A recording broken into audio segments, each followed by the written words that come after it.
من أجل مصر نواجه معا الأكاذيب، الشائعات، المؤامرات في مواجهة.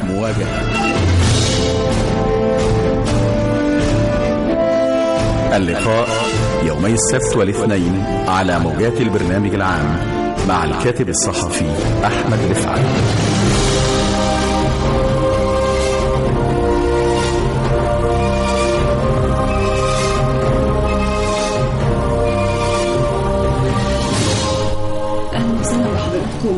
ومواجهة والكاتب الصحفي الأستاذ أحمد رفعت، وإن شاء الله تكون يعني مواجهة جديدة نواجه فيها كل الشائعات والأخبار المغلوطة ونبرز دائما الإنجازات. فريق عمل يوم السبت أماني هلال على هندسة الهواء، دكتور محمد رفعت في الإخراج، من أمام الميكروفون دكتور هشام محفوظ وميادة الفيشاوي.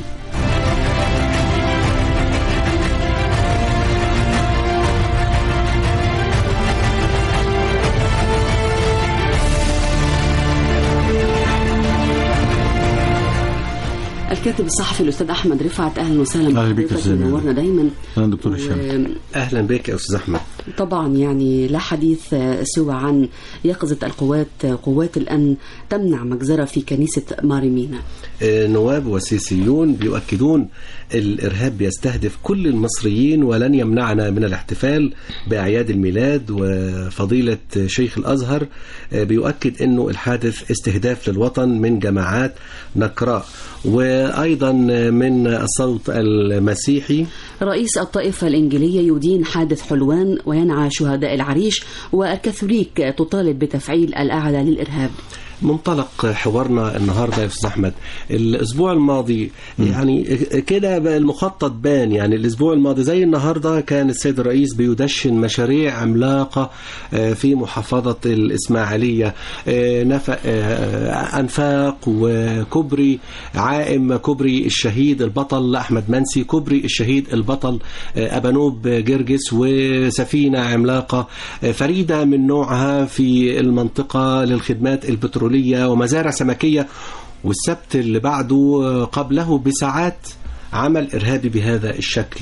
دايما المسكوت عنه حضرتك بتوضحه لنا علشان نربط الأشياء ببعض.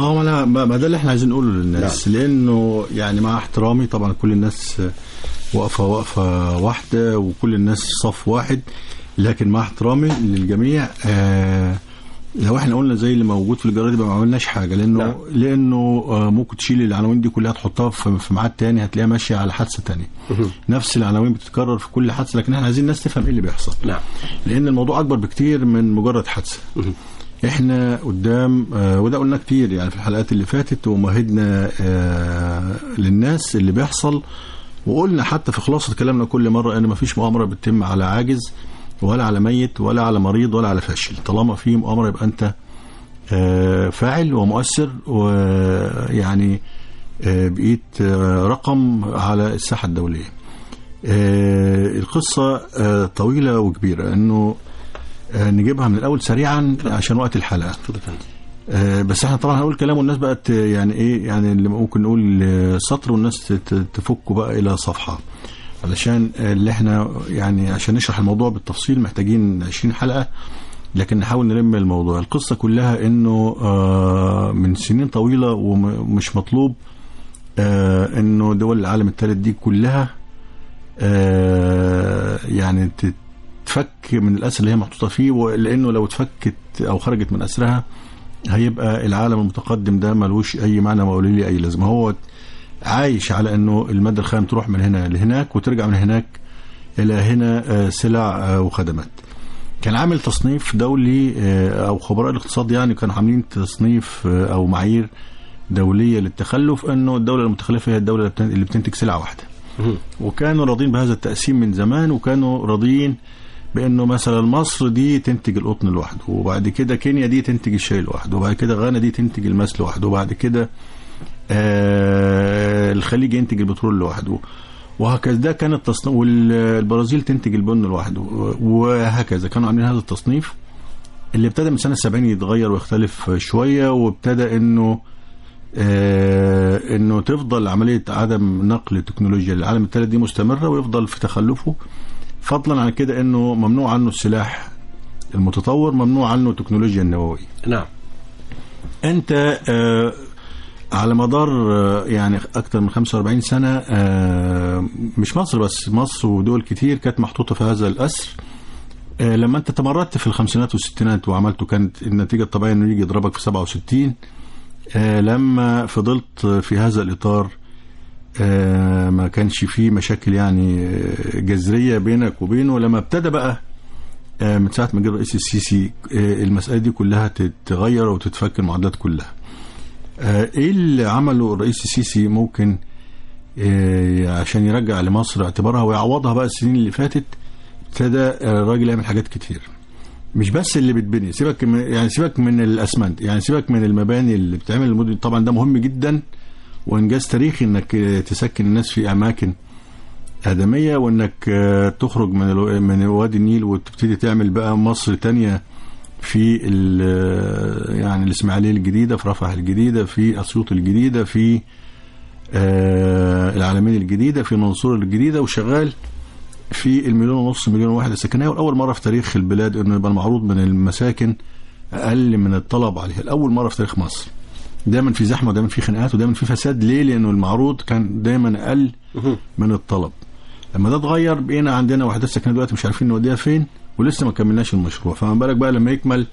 فانت جزء من المشكله اللي عايش فيها المصريين، اللي عامله لهم ازمات نفسيه ولا عامله لهم مشاكل اجتماعيه، ابتديت تحلها. لكن مش ده بقى اللي ممكن يضايق الغرب. انت عملت اكتر من حاجه الفتره اللي فاتت، وجي كمان الرئيس بوتين قال في كده في عباره محدش خد باله منها في خطابه اللي قاله لما كان في الزياره بتاعه مفاعل الضبعه. اللي انت ابتديت يعني بعض الانواع من الصناعات الممنوع عنك ابتديت تدخل فيها، وتدخل فيها بجد، مش زرا للرماد في العيون وعامل حاجه كده ايه شكل ومنظره، لا انت ابتديت تدخل فيها بجد. زي مثلا اللي كان ممنوع عن الدول العالم الثالث كله هو صناعه البتروكيماويات.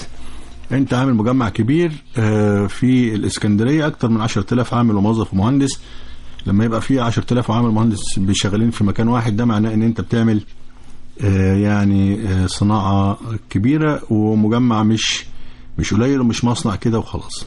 الحاجة التانية ان انت ابتديت تسلح جيشك تسليح هجومي بقى لأول مرة، لانه انت بقيت معرض لمخاطر كتير وحواليك نيران من كل ناحية، فابتديت تسلح نفسك تسليح ما كانش موجود قبل كده. فده انت اللي تاني مرة بتتمرد على الإطار اللي حطه الغرب للدول العالم الثالث كله، مش لمصر بس.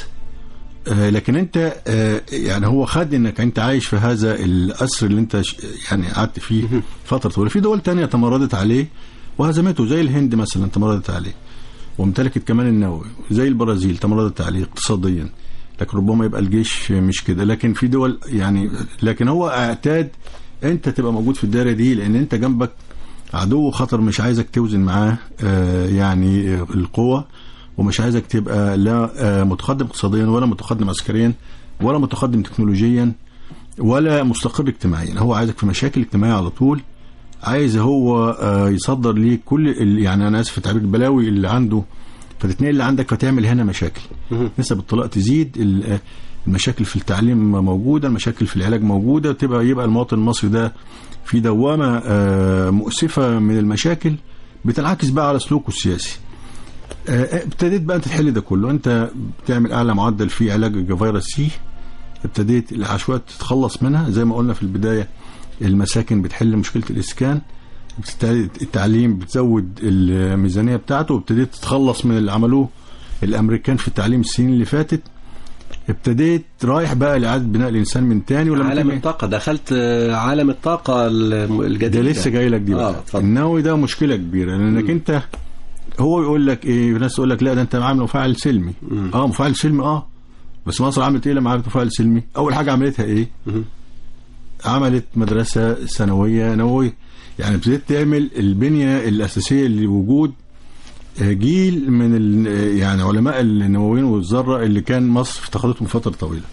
فانت كان عندك عالم او اتنين هم خلصوا عليهم، ويعني يحيى المشد او بعده سيد بدير وكذا، وقبليهم سميرة موسى، وقبليهم في كلام على مصطفى مشرفة نفسه. لكن انت كمان ابتديت بقى داخل بقى انك مش بتعمل اقسام فيزياء نوويه او طاقه او مهندسه نوويه في جامعه اسكندريه، انت عامل كمان مدرسه ثانويه، فانت طالع يعني هيبقى عندك مقومات انك تبقى قوه نوويه في يوم من الايام. جه كمان الرئيس بوتين وكمل الدائره. انت في كلام على مذكره تفاهم لاستخدام الاجواء والمطارات والقواعد بين البلدين انت وروسيا، وده طبعا جنن قوه تانية. لكن كمان جه الرئيس بوتين قال كلمه محدش خد باله منها في الخطاب، لما قال انه روسيا عندها استعداد لتوفير كل احتياجات مصر من الحبوب.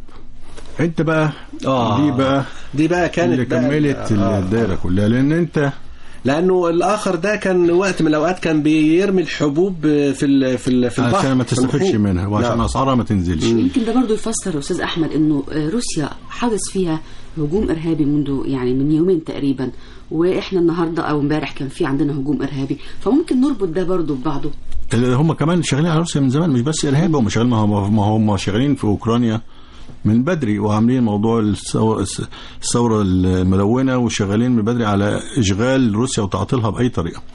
لانه كمان الرئيس بوتين لسه قايل لقائد الجيوش الروسيه احنا عايزين نعمل تفوق ساحق في التسليح. يعني هم فعلا داخلين يعني عاملين لسه صاروخ الشيطان ده حاجه يعني مذهله من ضمن التسليح الروسي، حاجه جبار. ده ممكن تعمل له حلقه لوحده التسليح في روسيا، لانه صاروخ زي الشيطان يقدر يدمر دوله كامله. اول مره صاروخ يشيل عده رؤوس نواه في وقت واحد، طوله 30 متر، حاجه جباره. كوريا نفسها اللي هي طبعا يعني روسيا والصين مفوتين حاجات كتير، وبيلعبوا كمان امريكا بالملف الكوري، لكن كوريا نفسها بتطلق صاروخ بينطلق الى الفضاء الى السماء في اكثر من 4897 كيلو متر لفوق. لما حسبوها بقى وقال لك الصاروخ ده لو انطلق مش لفوق بقى، لو انطلق شرق او جنوب قالوا ممكن يوصل 8000 ميل، وبالتالي يقدر يوصل لواشنطن. يعني مش يوصل بقى الحدود الامريكيه على الاطراف، لا يوصل جوه العاصمه. فهو العالم كله في ماشي في سكه التمرد على الهيمنه الامريكيه. هو مش ناقصك بقى كمان تطلع له في الموضوع. جه بوتين قال العباره دي اللي انا في اعتقادي انها يعني استفزت الامريكان جدا، وانه لانها جزء من المعونه الامريكيه كله رايح على شراء القمح، وبيفرض عليك جزء كمان من المعونه انه يفرض عليك اسعار انك تشتري من عنده مهما كان السعر. فانت بتشتري من هناك الطن قول ب $100 تبقى شايفه بره ال80 ومش عارف تجيبه، لانه انت ماضي يعني في جزء من اتفاقات المعونه الامريكيه انك تشتري من عنده. فجزء كمان هو يعني كمان نصاب، يعني بيدي معونه وبياخدها بيديها باليمين وبياخدها من بالشمال. ده كله عامل ازعاج. طبعا احنا عندنا رئيس وطني وعايز يبني بلده وعايز يعوضها كتير، مش هممنا. ففكره انه الغضب بسبب المسجد الاقصى واللي حصل في مجلس الامن ده جزء هامشي، لكن انا في اعتقادي انه اعاده بناء مصر بهذا الشكل من جديد هو ده اللي ممكن يستفز اي قوه عظمى اخرى.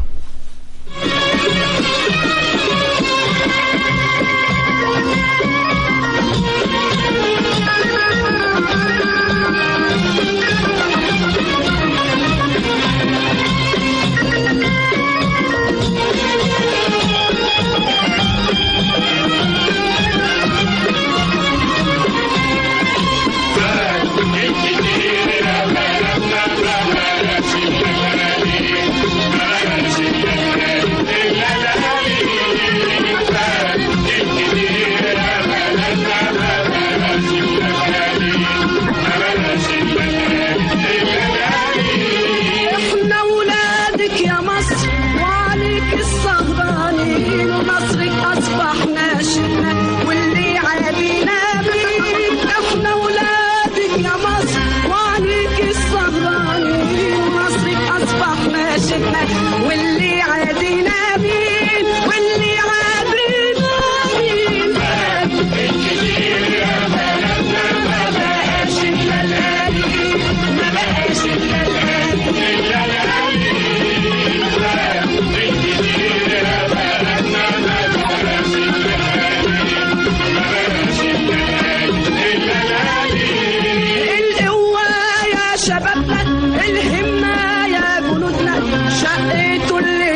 من أجل مصر نواجه معا الأكاذيب، الشائعات، المؤامرات في مواجهة.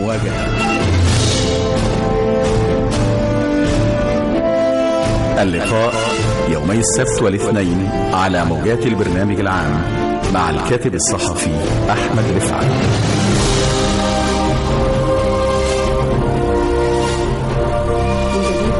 الأستاذ أحمد رفعت الكاتب الصحفي، وكنا بنتكلم قبل الفاصل أستاذ أحمد عن إنه اللي أثار أهل الشر وأثار الإرهابيين إن هم يقوموا بعمليات إرهابية طول الوقت، إنه إنجاز مصر على الطريق دايما ننجز خطوات كثيرة جدا. هو علاقتنا بروسيا مطلوب تعطيل مصر بأي طريقة وتعطيلها بأي طريقة. حضرتك ذكرت علاقتنا بروسيا ودخولنا مجال الطاقة وغيرها من الإنجازات، إيه كمان يثير حفيظة الإرهابيين ويخليهم يفكروا دايما إنه مصر لازم تقع؟ زي ما لسه قايلين، بس انا عايز اشير لها. انا قلت طبعا الموضوع المعونه الامريكيه ان احنا يعني ممكن نتخلص من هيمنه الغرب على سوق القمح في مصر.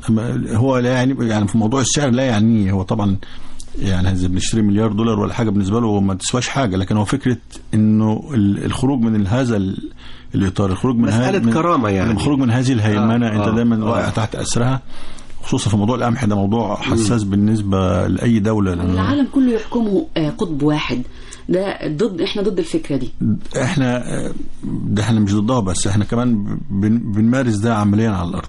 طبعا مؤشر وجودنا في مجلس الامن اكتر من معركه، مش معركه القدس بس دي اللي لوحدها. احنا عاملين معارك قبل كده في ملف قوات متعدده الجنسيات، وسافرنا هناك عمرو ابو العطا عامل معركه كبيره، وسافرنا كمان في المقر الاوروبي المجلس الامم المتحده سافرنا عمرو بدوي. الاثنين عمرو ما شاء الله عليهم عاملين يعني معارك كبيره. واحد عمرو بدوي ده عمل معركه في مجلس حقوق الانسان في الامم المتحده في اجتماعهم اللي كان في المقر الاوروبي، وداخل معركه كبيره برضه مع مندوبه الولايات المتحده. وعمرو ابو العطا في نيويورك عامل برضه معركه كبيره مع كل مندوبين اللي بيجوا الولايات المتحده في مجلس الامن.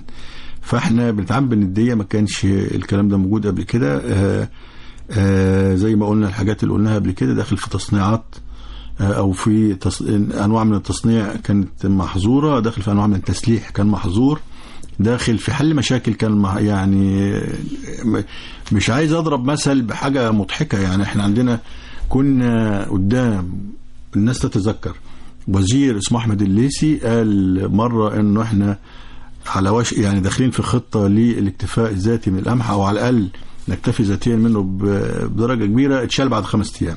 فانت عامل دلوقتي العكس تماما، وما فيش حاجه هم الرئيس السيسي الا وحده شعبه، انه يبقى ملتف حوالين اللي بيحصل وبيبقى فاهم اللي بيجرى. وده في اعتقادي احنا قلنا الاسبوع اللي فات ده سر، او ما لحقناش، كان الاسبوع اللي فات في حاجه يوم السبت كنا جايين نقوله انه ده سر الكلمه اللي قالها الرئيس السيسي في احتفاليه تدشين مشاريع في اسماعيليه. وكان كلامه كله انا اعتقادي، وانا كتبت الكلام ده، كان اعتقادي ما تخافوش من اي حد، ما كانش كلامه عن الارهاب خالص، لان هو مش اول مره يظهر بعد حادث مسجد الروضه، ظهر قبل كده واتكلم عليه، لكن كان كلامه كله اشارات الى قوى شريره اخرى غير الارهاب. واتكلم على الخونه واعوانهم، ممكن يبقى الخونه دول اللي بيضربوا السلاح، لكن اللي بيخطط لهم يعني كان في اشارات كلها للرئيس السيسي بتقول انه بيتكلم على قوة اخرى غير الارهابيين اللي بيشيلوا السلاح في سيناء. القوة الاخرى دي احنا بقى عايزين نوضح للناس ايه اللي بتعمله،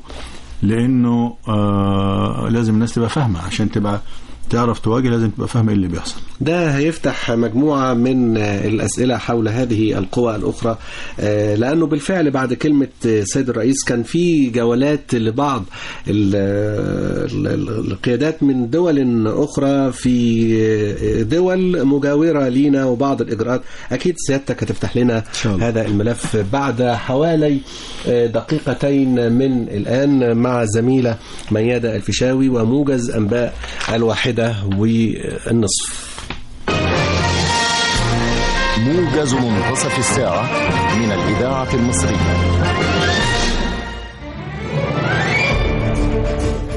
موجز أنباء 1:30. أهلا بكم. الرئيس عبد الفتاح السيسي يستقبل رئيس مجلس إدارة الهيئة العامة للرياضة السعودي ويبحثان سبل تعزيز التعاون بين البلدين. الرئيس السيسي يؤكد ضرورة تضافر الجهود الإقليمية لمكافحة الإرهاب ووقف تمويله. المسؤول السعودي يقدم تعازي المملكة في ضحايا الهجوم الإرهابي بحلوان. شيخ الأزهر الشريف يعزي البابا تودرس الثاني في ضحايا الهجوم الإرهابي على كنيسة مريمين بحلوان، ويؤكد أن النسيج الوطني للشعب المصري سيظل عصيا على التخريب والعبث. تونس تستنكر الهجوم الإرهابي على الكنيسة وتدعو لمواصلة الجهود الدولية والإقليمية لمكافحة الإرهاب. الاتحاد الأوروبي يدين الهجوم الآثم على الكنيسة ويشدد على مواصلة دعمه لمصر لتحقيق الاستقرار والتنمية المستدامة. استمرار الحملات الأمنية والمرورية بمختلف محافظات الجمهورية للحفاظ على الأمن العام. الجيش السوري يستعيد السيطرة على عدة قرى بريف حماة بعد القضاء على آخر تجمعات الإرهابيين هناك. إصابة 3 مدنيين في انفجار عبوة ناسفة جنوب غرب العاصمة العراقية بغداد. مقتل وإصابة 10 من مسلحي حركة طالبان في غارات للجيش الأفغاني بإقليم فارياب شمال أفغانستان. من القاهرة قدمنا لكم موجزا لأهم وآخر الأنباء.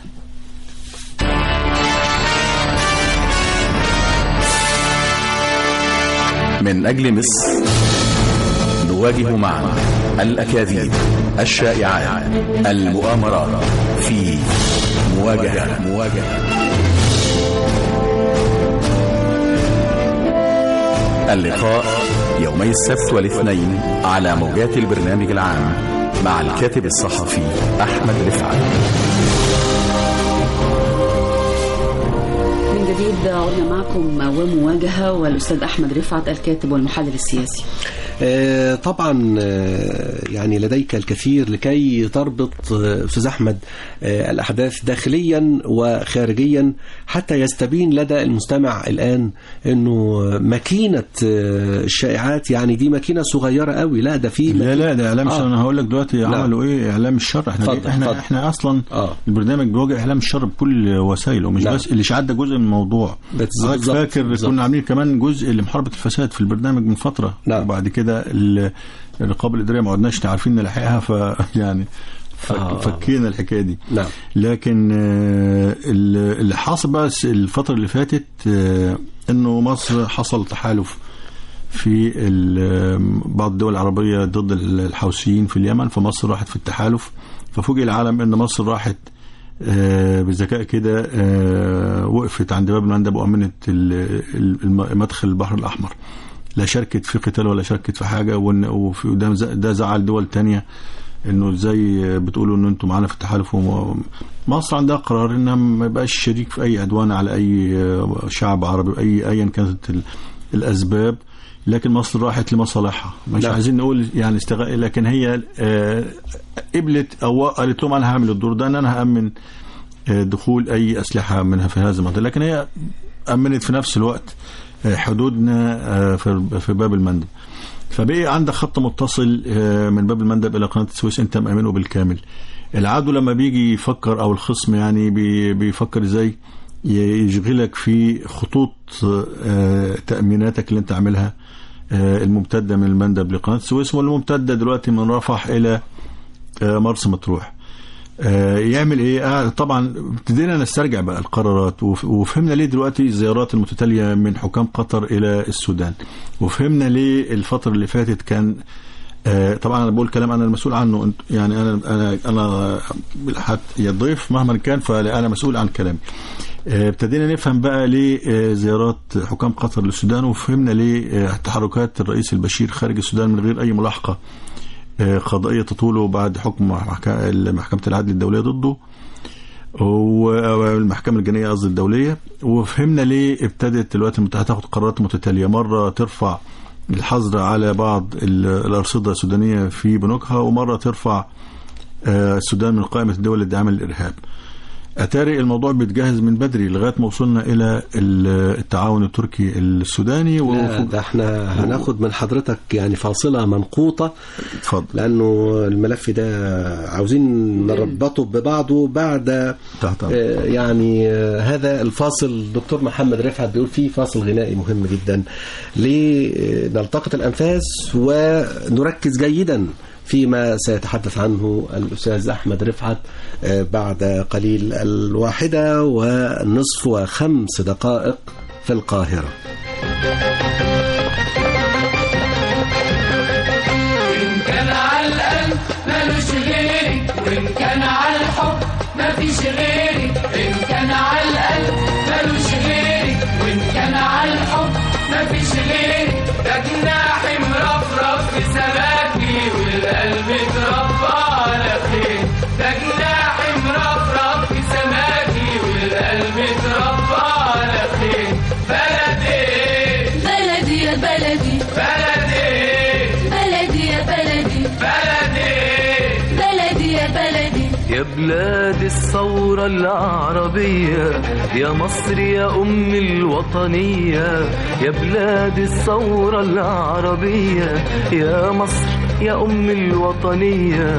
على صفحة نيلك وقنالك صورة لتاريخك ونضالك. على صفحة نيلك وقنالك صورة لتاريخك ونضالك. يا أصيلة يا بلدي يا ست الحسن، يا بلد النور والدفى والحضن.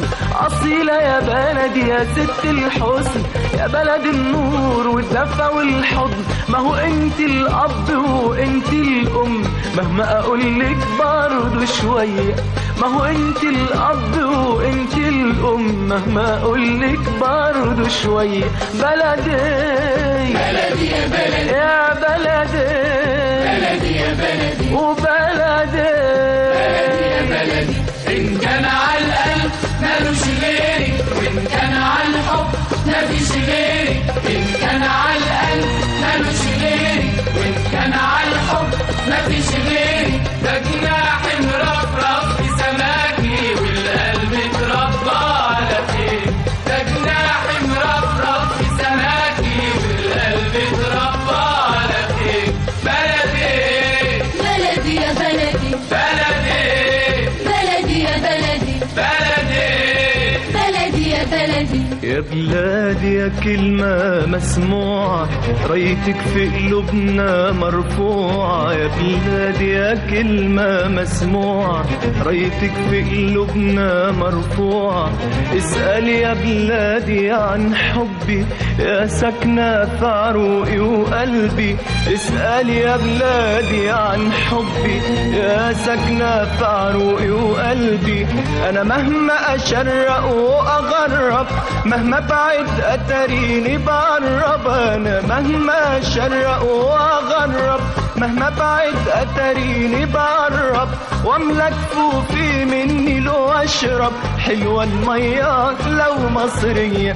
واملك فوفي مني لو أشرب، حلوة المية لو مصرية. بلدي بلدي يا بلدي، بلدي بلدي يا بلدي، بلدي.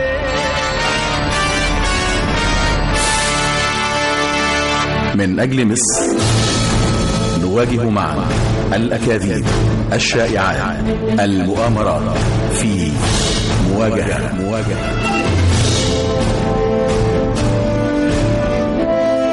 اللقاء يومي السبت والاثنين على موجات البرنامج العام مع الكاتب الصحفي أحمد رفعت. مواجهة والكاتب الصحفي الأستاذ أحمد رفعت، أهلا بك مرة ثانية يا أستاذ أحمد. كنا نتكلم قبل الفاصل الغنائي عن يعني الحديث عن السودان. كان في مجموعة يعني تحركات قطرية نحو السودان وزيارات في السودان. ابتدينا نفسرها دلوقتي. بأس الرجع ابتدينا. طبعا كانت العلم بترصد يعني، والأجهزة بترصد، الدولة راصدة اللي بيحصل، بس ابتدينا نفسر حاجات بقى بأس الرجع ايه، وعرفنا ليه بقى كان أسبابها. لغاية ما لقينا تم تسليم تركيا يعني طبعا هتبقى قاعده، ما فيش حاجه اسمها اصل الحجاج هيجوا من هناك على هنا وبعد كده يتنقلوا. يعني انت ودنك منين يا جحا؟ طب ما توديهم سواكن. فطبعا بقت سواكن دي نقطه موجوده في الخط اللي احنا لسه متكلمين عنه، الممتد بين تامين باب المندب وقناه السويس. هو طبعا انا رايي الشخصي انه ممكن تبقى سواكن دي في يعني موجوده، يعني حد جه سلم لنا اسرى ومشي، يعني ما حدش هيقدر على مصر في الحته دي. ولا حتى يعني عملوا ايه. لكن هو بيفكر ازاي؟ بيفكر انه يعمل لك ازعاج دائم ويعمل لك توتر دائم، ومره على حدودك الغربيه في ليبيا، ومره على حدودك الجنوبيه في سواكن، ومره بقى في حدودك الشرقيه. عايزين نقرب للمجتمع لو تسمح يا أستاذ أحمد. سواكن يعني المسافة من سواكن في السودان ومثلا حلايب وشلاتين في مصر هي 50 كيلو من بور السودان، أكبر ميناء سوداني. وبور السودان دي للحدود المصرية يعني في حدود تلت ساعة طيران ولا حاجة يعني.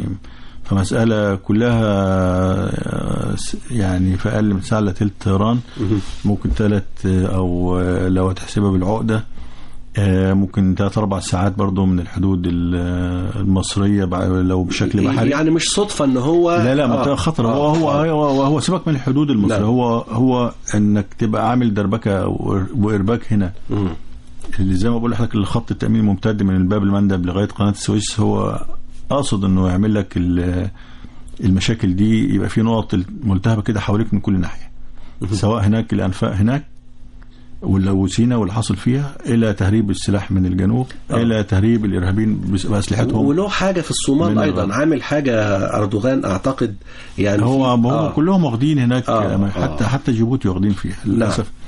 لانها برضو عشان الناس تفهم بس، يعني حضرات المستمعين اصدقائنا الوطنيين طبعا يكونوا عارفين انه مساله التحديات لما بنقعد نقول تحديات، لا ما هي دي ده بقى اللي حصل. دي مشاكل اللي احنا ورثناها، اللي ورثها كمان الرئيس السيسي، لانه ده الغياب المصري عن افريقيا عامل لنا مشاكل.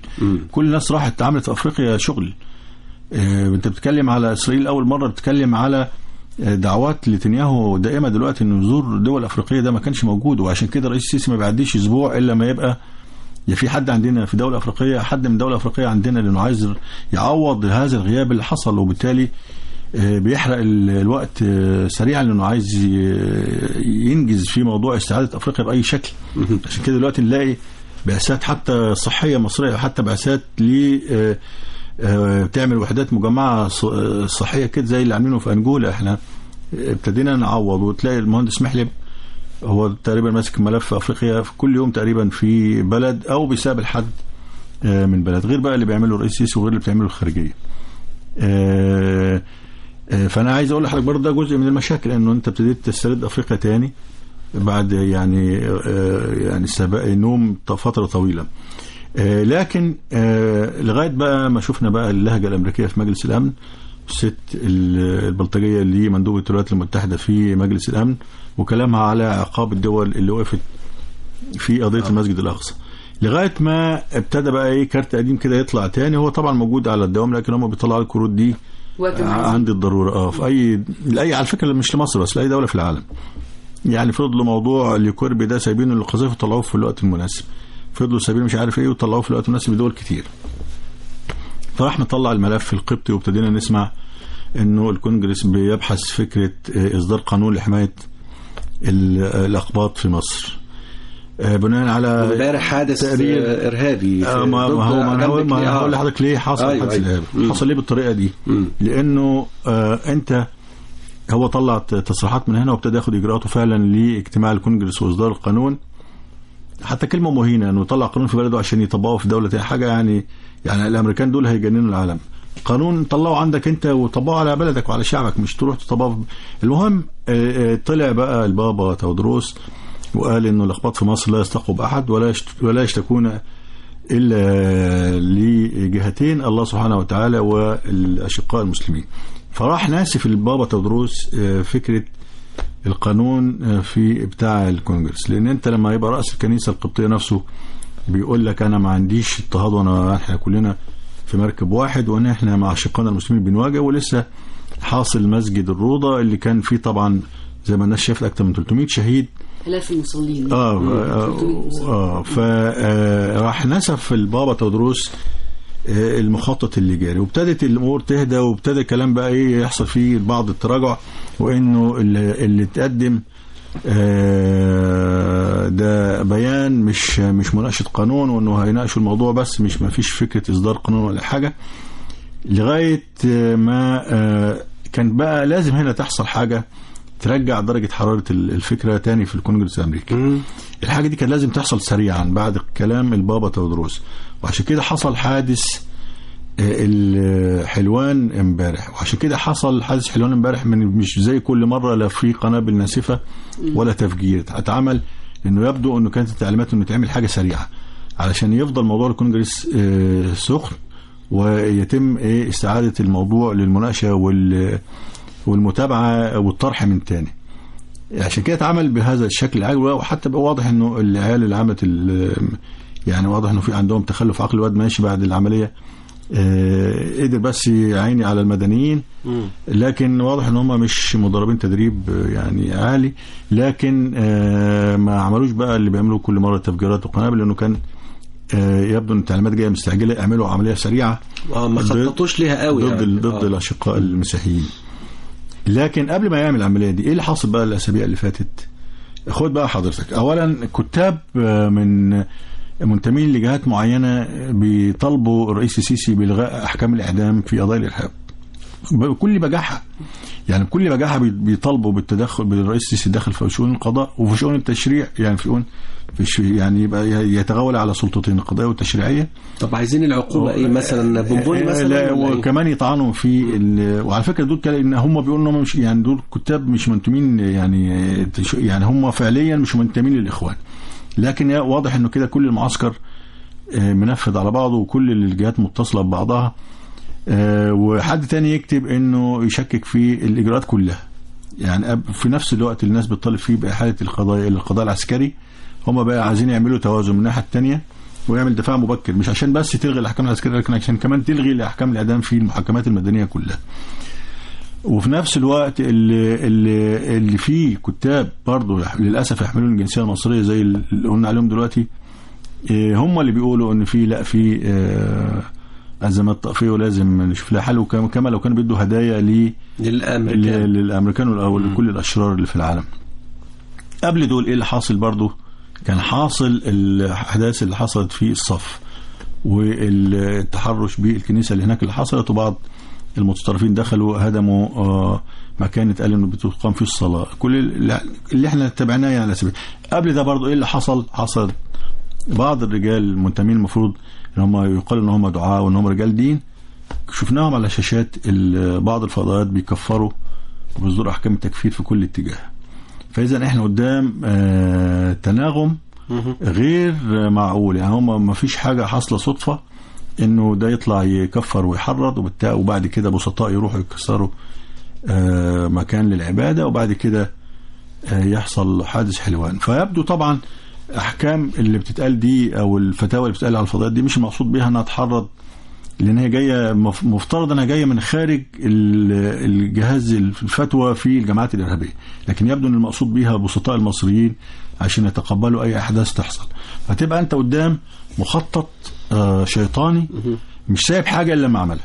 هنا اللي عنده قلم بيكتب، واللي عنده منبر بيقول عليه، واللي عنده قدره انه حد يجيبه في فضائيه يقول، واللي عنده سلاح يشيله. دي قصه تانية بقى، اجهضت بقى اللي حصل. وعندك حق قبل ما الحلقه تخلص نقول انه المشهد اللي شفناه يقدر يفسد اي مخطط.